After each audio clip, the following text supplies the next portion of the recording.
El banco que presta dinero a quienes los demás rechazan. Imagina que tienes un negocio que genera 20,000 soles al mes. Pagas tu alquiler, pagas a tus trabajadores, tienes clientes fijos, llevas 5 años operando, pero cuando vas a un banco a pedir un préstamo, te dicen que no, no porque seas un mal pagador, sino porque para ellos no existes. Ese es el problema que dejó fuera del sistema financiero a más de 12 millones de peruanos. Y una sola empresa decidió resolverlo, no con solidaridad, sino con datos. Somos Alejo y Ray, y esto es DataPrix, el canal donde los números cuentan historias de negocios que transforman industrias enteras. Hoy les traemos el caso de mi banco, el Banco Peruano, que desde 1998 ha otorgado más de 3.6 millones de créditos a microempresarios que la banca tradicional consideraba invisibles, imposibles, irrecuperables. Y en 2025, mientras leen esto, mi banco está proyectando desembolsar más de esos 2.400 millones en una sola campaña, la campaña escolar, para financiar a los emprendedores que mueven la economía real del Perú. Pero esto no es una historia de filantropía, es una historia de inteligencia de datos en uno de los mercados más complejos del mundo, de cómo una empresa aprendió a leer información que sus competidores no sabían ver, y construyó con eso el banco de microfinanzas más grande de América Latina. Quédense con nosotros, esto se pone bueno. Para entender lo que mi banco hizo, necesitamos entender el Perú económico real, no el del papel. Perú tiene una de las tasas de informalidad más altas de América Latina. Más del 60% de su economía opera al margen del sistema formal, 60%. Eso no significa que esa gente no trabaje, significa que trabaja de otra manera.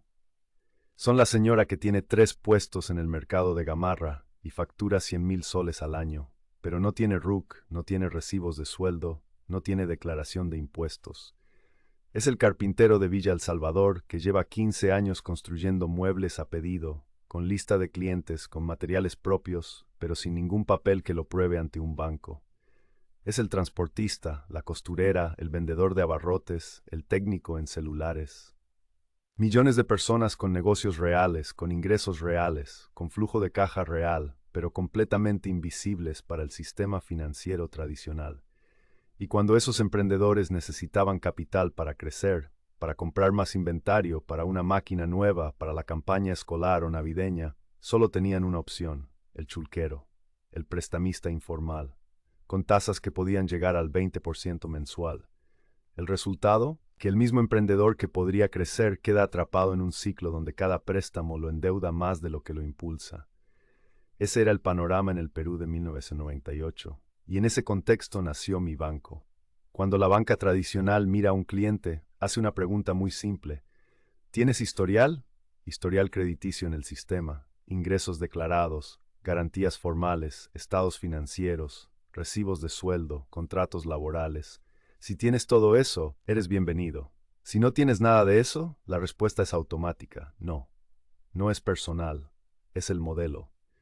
La banca tradicional fue construida para evaluar riesgo a través de información estandarizada, y cuando esa información no existe, el sistema simplemente se congela.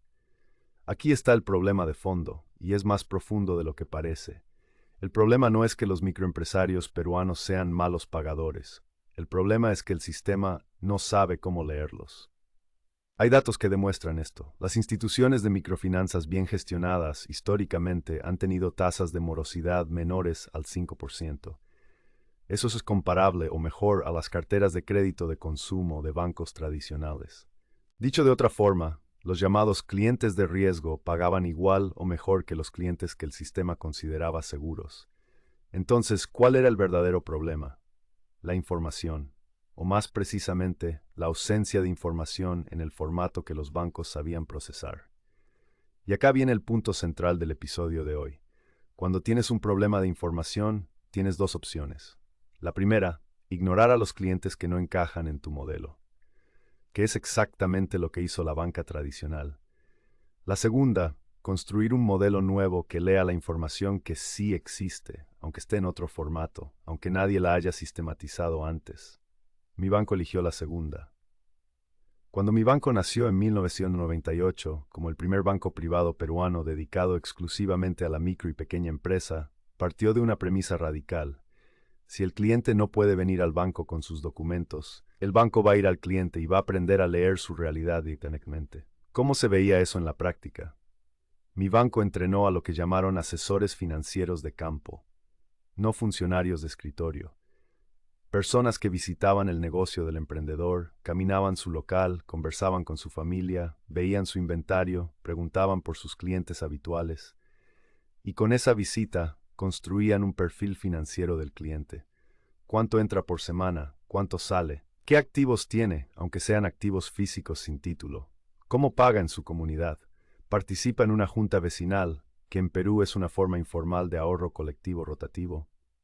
Esa información, procesada y sistematizada durante años, se convirtió en algo que ningún banco tradicional tenía. Un modelo de scoring crediticio construido sobre datos alternativos, datos no convencionales, datos que la banca formal no sabía o no quería recolectar. Y ese modelo era por diseño muy difícil de replicar, porque no estaba en una hoja de Excel que puedes copiar, estaba en miles de visitas de campo, en años de aprendizaje sobre cómo se mueve el dinero en los mercados, en las ferias, en los barrios populares del Perú. Estaba en datos que nadie más había construido. 26 años después de ese primer crédito, los números hablan solos. Mi banco ha otorgado más de 3.6 millones de créditos a microempresarios peruanos. 3.6 millones de personas o negocios que sin mi banco probablemente habrían terminado en manos del chulquero o simplemente nunca habrían podido crecer. Hoy es el banco de microfinanzas más grande del Perú y uno de los referentes del sector en toda América Latina.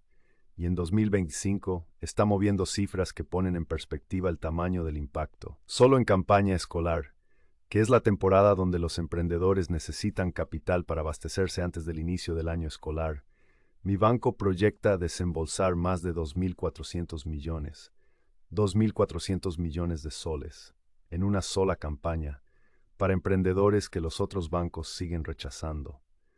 Pero el indicador más claro de que el modelo funciona no es solo el volumen, es quién está apostando por él.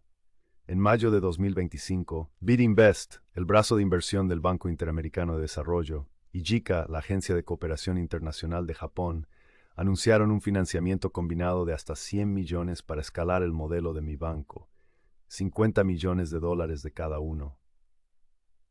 ¿Por qué importa esto? Porque BitInvest y JICA no son fondos de caridad. Son organismos que analizan modelos, proyectan retornos, evalúan riesgo institucional. Y cuando deciden poner 100 millones sobre la mesa, están diciendo algo muy claro. Este modelo es sólido. Esta apuesta tiene fundamento. Detrás del crecimiento de mi banco hay también otro actor clave, Grupo Credit Corp, el holding financiero más grande del Perú y principal accionista de mi banco. Su respaldo no solo aportó capital, aportó infraestructura, credibilidad institucional y la capacidad de escalar el modelo a nivel nacional con la seriedad de una institución financiera de primer nivel. Y el modelo sigue evolucionando. En 2024, mi banco desarrolló un caso de estudio conjunto con Juntas, una fintech peruana de inclusión financiera, para potenciar el crédito a mujeres emprendedoras usando modelos colaborativos de datos y tecnología. ¿Por qué mujeres emprendedoras específicamente? Porque son el segmento más excluido dentro de los ya excluidos.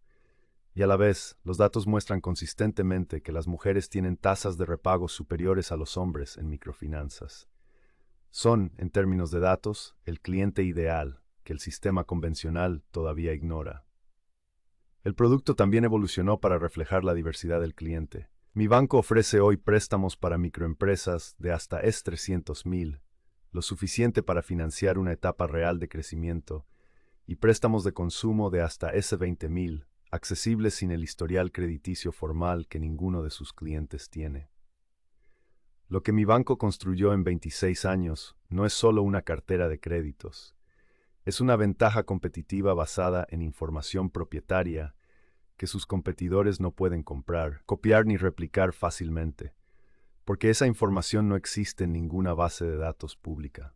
Vive en el modelo, en los asesores, en el historial acumulado de millones de interacciones con clientes que nadie más se había molestado en entender. Eso, en el mundo de los datos, se llama un foso competitivo, y mi banco lo construyó prestando dinero a los que nadie quería. En DataBricks siempre buscamos que cada historia se traduzca en algo accionable. Y el caso de mi banco tiene 3 lecciones que aplican mucho más allá de las microfinanzas. Lección 1. El mercado no está vacío, está mal leído. Cuando la banca tradicional decía, no hay mercado ahí, lo que en realidad estaba diciendo era, no tenemos los datos para entender ese mercado. Mi banco no creó demanda de crédito. La demanda ya existía, enorme, urgente, real. Lo que creó fue la capacidad de leer esa demanda con información que nadie más había sistematizado. Si crees que un mercado no existe, pregúntate primero si es que simplemente no tienes las herramientas para verlo. Lección 2. Los datos alternativos son el nuevo activo estratégico en economías informales. El historial crediticio tradicional es un dato valioso, pero es un dato que solo tienen quienes ya estuvieron en el sistema. Mi banco demostró que el comportamiento en juntas vecinales, el flujo de caja observado en campo, los activos físicos del negocio, las referencias comunitarias, todo eso es información crediticia válida. Y en Latinoamérica, donde la informalidad supera el 50% en la mayoría de países, quien aprenda a leer esos datos alternativos tiene acceso a un mercado de cientos de millones de personas que el sistema formal ignora. Lección 3. La exclusión es un problema de diseño, no de merecimiento. Este es quizás el más importante. Los microempresarios peruanos no estaban excluidos del crédito porque fueran riesgosos. Estaban excluidos porque el sistema fue diseñado para gente que se parece a quien lo diseñó. Cuando cambias el diseño, cuando construyes un modelo pensado para el cliente real, en lugar del cliente ideal, el riesgo que parecía inaceptable se vuelve perfectamente manejable. Eso aplica en finanzas, pero también aplica en salud, en educación, en retail, en tecnología. ¿A quién está dejando fuera tu modelo de negocio porque no sabe leerlo? Esa es la pregunta que mi banco se hizo en 1998, y la respuesta construyó el banco de microfinanzas más grande de América Latina. Si este análisis les hizo pensar diferente sobre lo que significan los datos, el riesgo y la inclusión, ese es exactamente el tipo de historia que hacemos en DataBricks.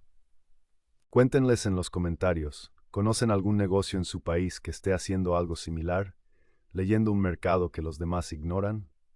Nos encanta leer sus casos, y si aún no están suscritos al canal, este es el momento. Cada semana traemos un análisis como este, datos reales, empresas reales, lecciones que puedes aplicar.